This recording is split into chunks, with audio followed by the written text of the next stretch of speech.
Alright, I'm going to take a look at R-Type Leo today.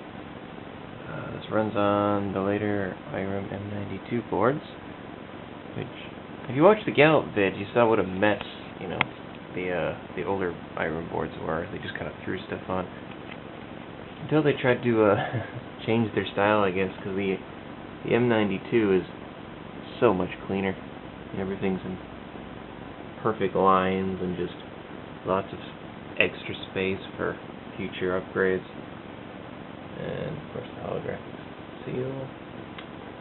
Yeah, 2 PCBs. Nice hardware, and I'm really happy to finally get one of these. I don't know, in the PCB world, I guess you could put games in 3 categories. 1 is really cheap and always available. 2 is really expensive and always available. Games like Ketsui, they cost about $800, but you can always get one. And then you've got games like his, which is R-Type Leo here, which it's not cheap, but it's not so expensive either. But they're never around. This is the only R-Type game that's never been ported. No console ports, no nothing. And this was one that, when I first got into PCBs, was one I always wanted. But after a few years of searching, this is the first one I've ever seen come up for sale. Finally, one actually came in, and I finally have this one. I've been wanting this one for a long time. I like R-Type. I really like this game, and there are no ports of this one. R-Type 1 has been ported probably to almost everything you can think of. R-Type 2 has been ported a few times, and even on the Xbox 360, 1 and 2 are now available. But poor Leo here is kind of, forgotten. Admittedly, it wasn't the most popular game, as it's an R-Type game, but it's a bit different. Alright, only copied art for this one, but again, I'm just happy to finally have this board in my collection. Literally, it's the first one I've seen pop up, ever.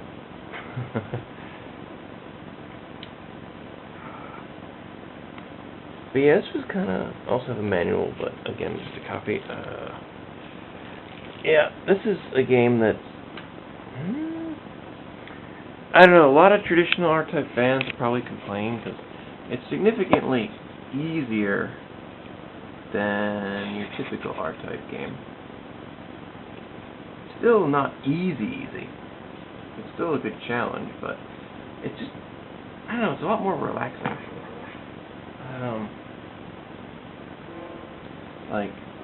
The music, the atmosphere, it's a lot brighter, not so dark, and not so, it's not so morbid and depressing as the first 2 R-Types are, in a way. Just a lot, not happy, but just more relaxed, and you don't have a force, you've got your little auto-aiming thing. It's 2 players at once.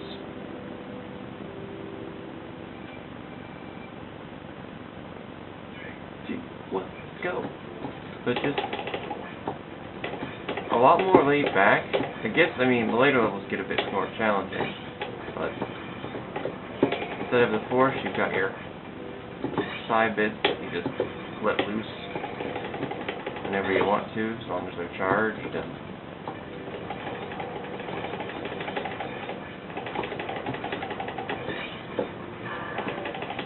But like most Irem games, the weapons are ingenious.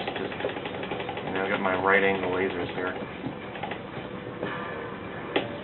R-Type games, the weapon systems are always just fantastic. They match the game perfectly, and Leo here is no exception. It's a shame this game never really caught on. Sure, it's not your typical R-Type, but it's just really fun.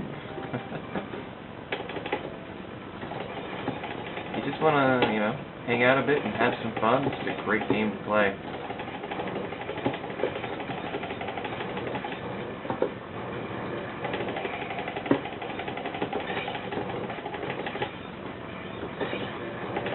Nothing too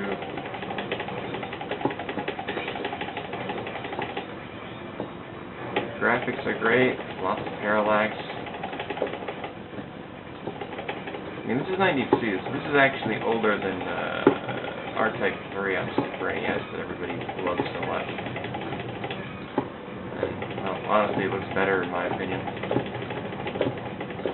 Though it doesn't have the Mode 7 junk. Okay, R-Type 3 is a great game. I enjoy it quite a bit, to be honest. But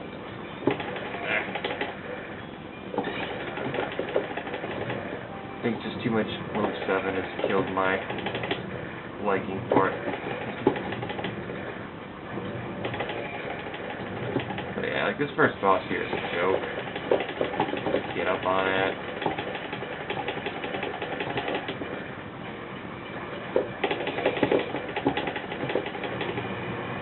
In fact, you can even kill it before it even shoots its first laser beam if you're quick enough.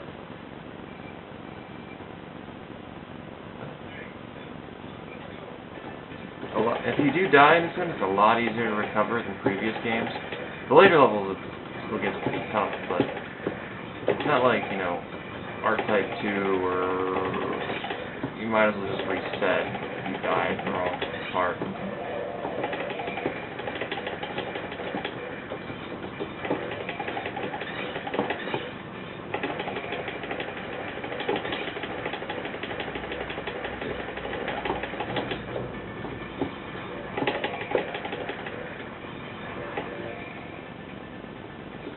Graphics, the nice music.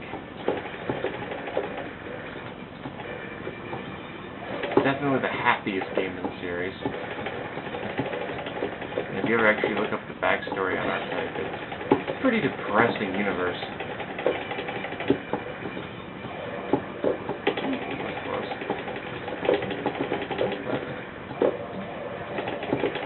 I wouldn't even have to call this game, you know, happy. Relaxing. It's the best word to describe this one, is relaxing, in my opinion anyway.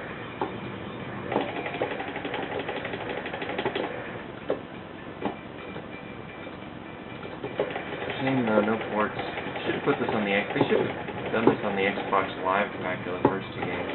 I mean, the arcade game, well, the arcade board here wasn't even released outside of Japan, so it's certainly not as well known as the other R-Types, and no one's got... Most people in English-speaking countries don't have fond memories of playing the arcade game, so...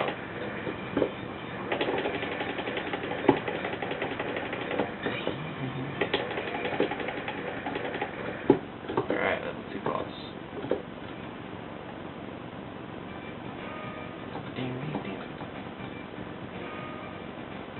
Little spinning barriers here.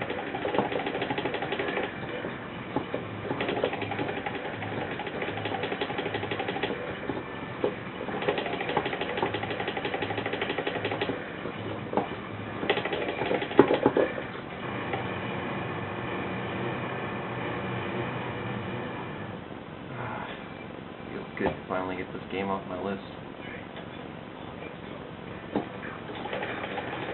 That's one of the fun things about collecting PCBs, though. There's just, you never know what's going to turn up when, from who, or for what price. You know, like, I love my Neo Geo AES games, too, but if you want a Neo Geo collection, some of the games are pretty rare, but all you really got to do is just throw over a pile of money. Hate to say it, but getting a complete collection of like Neo Geo games, if you really want one, is easy as hell. It's just depending on how much money you want to throw at it.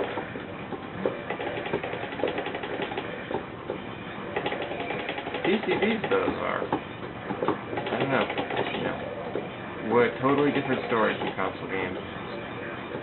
You never know what's going to be there and what isn't. Games can, you know, the same game can appear 3 times in a month, or you won't see it again for years. The problem is it does lead to a lot of money being spent on the hobby because, well, who knows when the next one of these will show up. Could be next week, could be never. Could be about, I don't know, close to 2 years to get this, I think? Crap. I can't believe it's been 2 years already. That's see if we get here level with those firewoods out.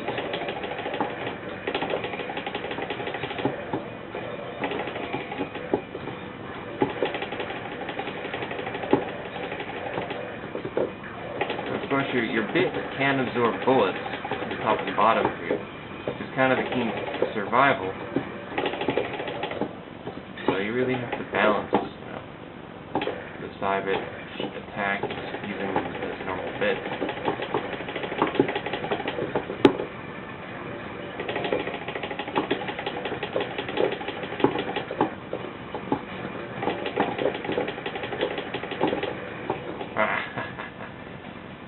Well, I died, so we're just gonna cut it here.